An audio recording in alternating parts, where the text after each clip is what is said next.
오늘 우리에게 주신 하나님의 말씀은 출애굽기 22장 16절에서 31절의 말씀입니다. 사람이 약혼하지 아니한 처녀를 꾀어 동침하였으면 납폐금을 주고 아내로 삼을 것이요, 만일 처녀의 아버지가 딸을 그에게 주기를 거절하면 그는 처녀에게 납폐금으로 돈을 낼지니라. 너는 무당을 살려두지 말라. 짐승과 행음하는 자는 반드시 죽일지니라. 여호와 외에 다른 신에게 제사를 드리는 자는 멸할지니라. 너는 이방 나그네를 압제하지 말며 그들을 학대하지 말라. 너희도 애굽 땅에서 나그네였음이라. 너는 과부나 고아를 해롭게 하지 말라. 내가 만일 그들을 해롭게 함으로 그들이 내게 부르짖으면 내가 반드시 그 부르짖음을 들으리라. 나의 노가 맹렬함으로 내가 칼로 너희를 죽이리니 너희의 아내는 과부가 되고 너희 자녀는 고아가 되리라. 만일 너와 함께한 내 백성 중에서 가난한 자에게 돈을 구워주면 너는 그에게 채권자같이 하지 말며 이자를 받지 말 것이며, 내가 만일 이웃의 옷을 전당 잡거든 해가 지기 전에 그에게 돌려보내라. 그것이 유일한 옷이라. 그것이 그의 알몸을 가릿 옷인즉 그가 무엇을 입고 자겠느냐. 그가 내게 부르짖으면 내가 들으리니 나는 자비로운 자임이니라. 너는 재판장을 모독하지 말며 백성의 지도자를 저주하지 말지니라.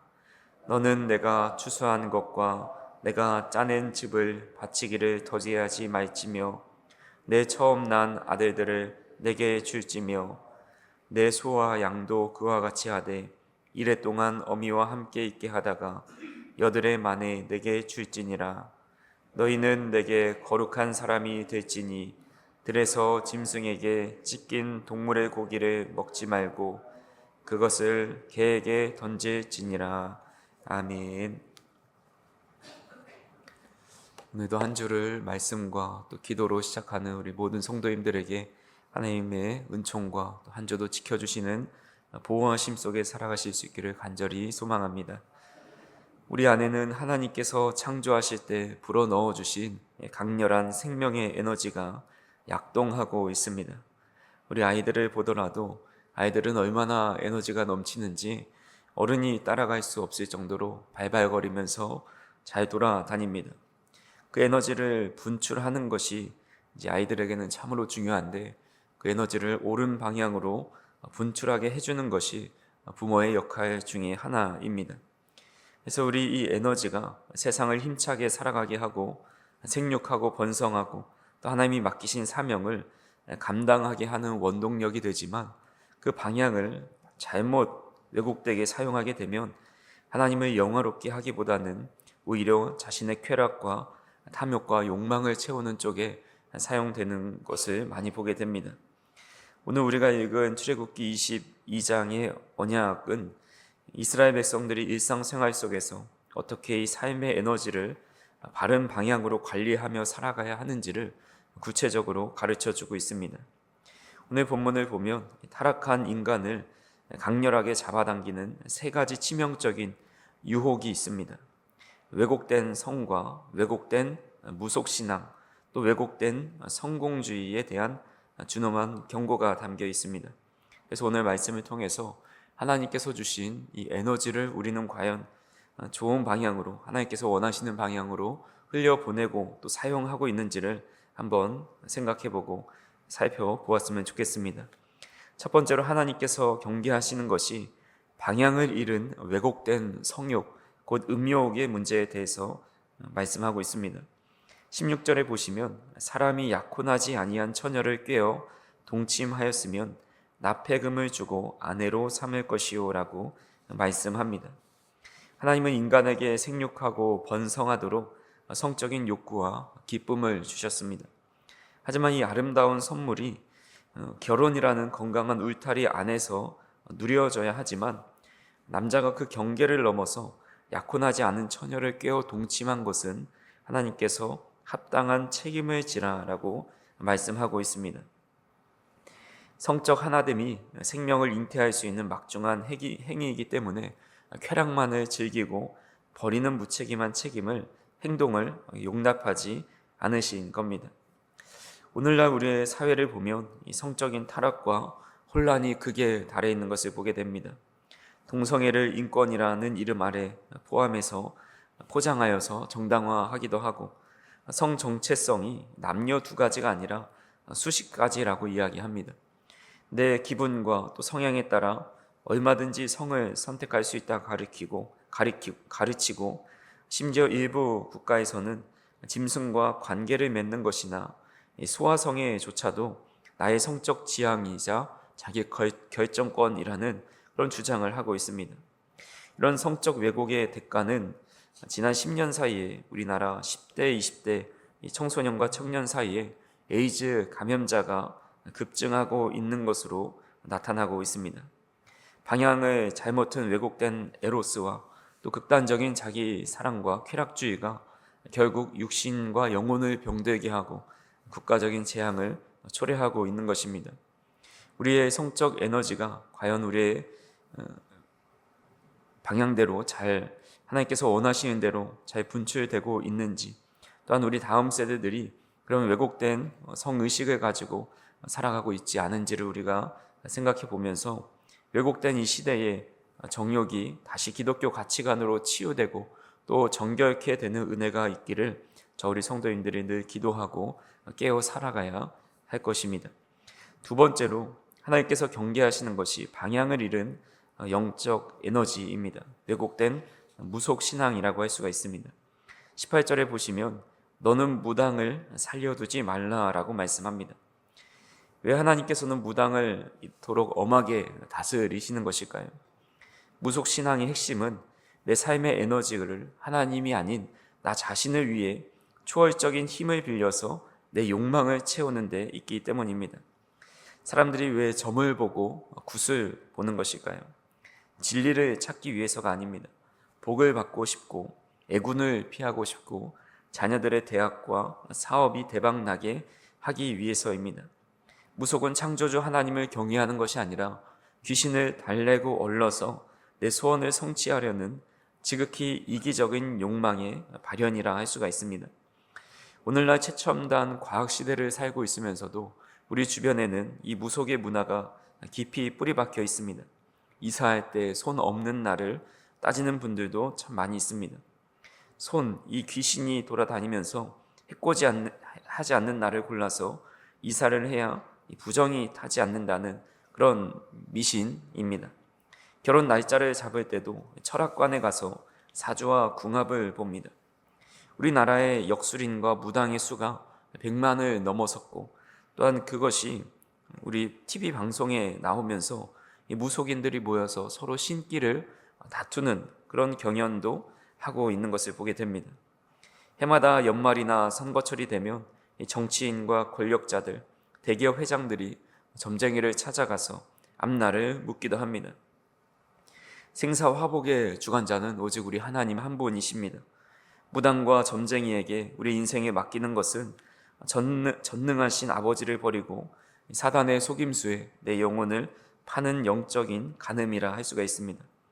성도는 미신에 얽매며 벌벌 떠는 노예가 아니라 오늘날과 모든 장소의 주인이신 하나님의 품 안에서 참된 자유를 누릴 수 있는 자들이 되어야 합니다. 세 번째로 하나님께서 이웃을 짓밟고 일어서려는 왜곡된 성공주의에 대해서 말씀하십니다. 21절과 22절을 보시면 너는 이방 나그네를 압제하지 말며 그들을 학대하지 말라. 너희도 애굽 땅에서 나그네였음이라. 너는 과부나 고아를 해롭게 하지 말라라고 말씀합니다. 나그네와 과부와 고아는 고대 사회의 가장 힘없고 소외된 사회적 약자입니다. 율법의 보호망이 없으면 언제라도 짓밟히고 착취당할 수밖에 없습니다.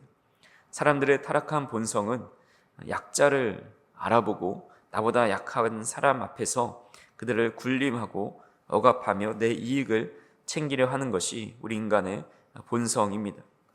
이러한 타락한 본성이 노골적으로 드러나는 것이 바로 고리대금 이자에 대한 문제입니다.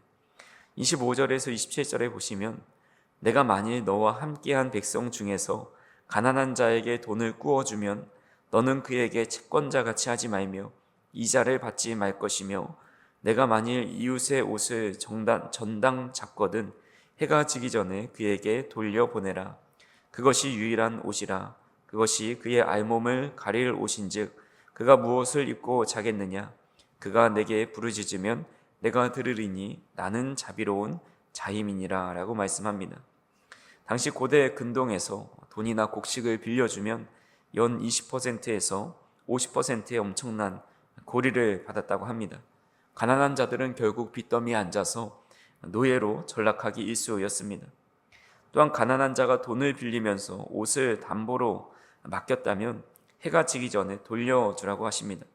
일교차가 심한 중동 지역에서 이 겉옷이 없다라는 것은 밤 사이에 추위를 막아줄 수 없고 결국 그것으로 인해서 얼어 죽을 수밖에 없기 때문에 이 돈을 받을 권리가 있는 채권자에게도 그 채무의 생존권, 채무자의 생존권, 그를 보호해야 할 책임이 우리 이웃에게 있다라는 것, 빌려주는 사람에게도 있다라는 것을 말씀하고 있습니다.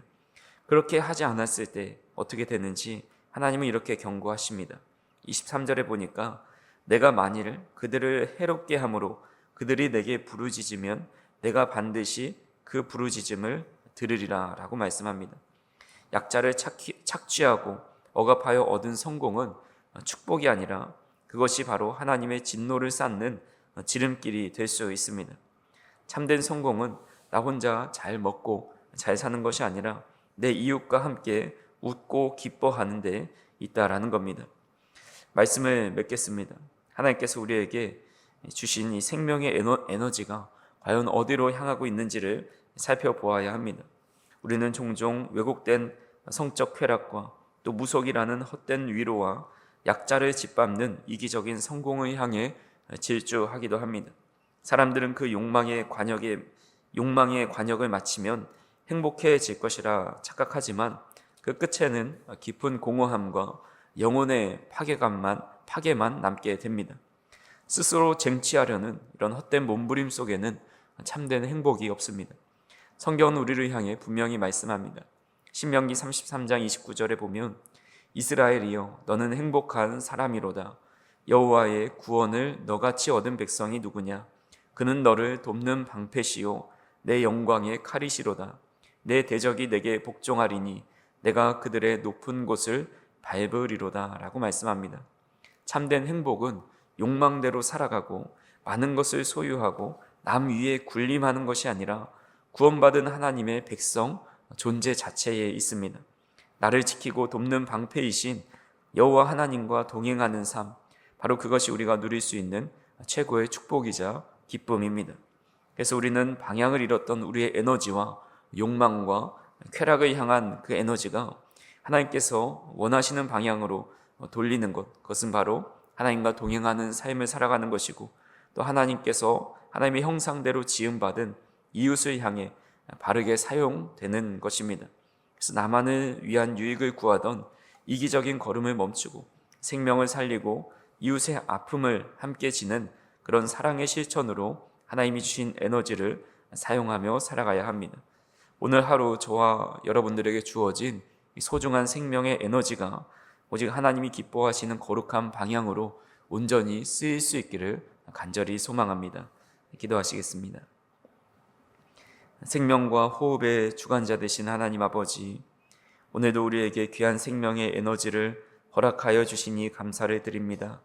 하나님이 주신 거룩한 힘을 하나님과 이웃을 사랑하는 데 사용할 수 있도록 인도하여 주시고 혹 나의 정욕과 쾌락을 위해 헛된 욕망을 채우는 데 낭비한 것이 있다면 우리의 어리석음을 용서하여 주시옵소서. 특별히 이 시대 가운데 왜곡된 성적 타락과 미신이 난무하여서 우리 다음 세대가 그런 것들을 유혹되고 또 그릇된 가치관 속에서 살아갈 때가 참 많이 있음을 보게 됩니다. 하나님, 우리 다음 세대와 우리 대한민국의 청소년들, 청년들이 바른 성적인 가치관과 기독교 가치관을 가지고 살아갈 수 있도록 인도하여 주시고 헛된 미신의 마음을 뺏기지 않고 오직 거룩하신 하나님께 인생을 맡기며 살아갈 수 있도록 인도하여 주시옵소서. 이스라엘이여 너는 행복한 사람이로다 말씀하신 것처럼 우리가 하나님을 믿는 자녀로서 충분한 행복을 누릴 수 있도록 인도하여 주시고, 세상에 썩어질 쾌락과 성공에서 행복을 찾지 않을 수 있도록 인도하여 주시옵소서. 오늘 하루도 우리에게 주신 모든 에너지가 온전히 하나님을 영화롭게 하고 이웃을 살리는 바른 방향으로 쓰임받을 수 있도록 인도하여 주시옵소서. 예수님의 이름으로 기도하옵나이다. 아멘.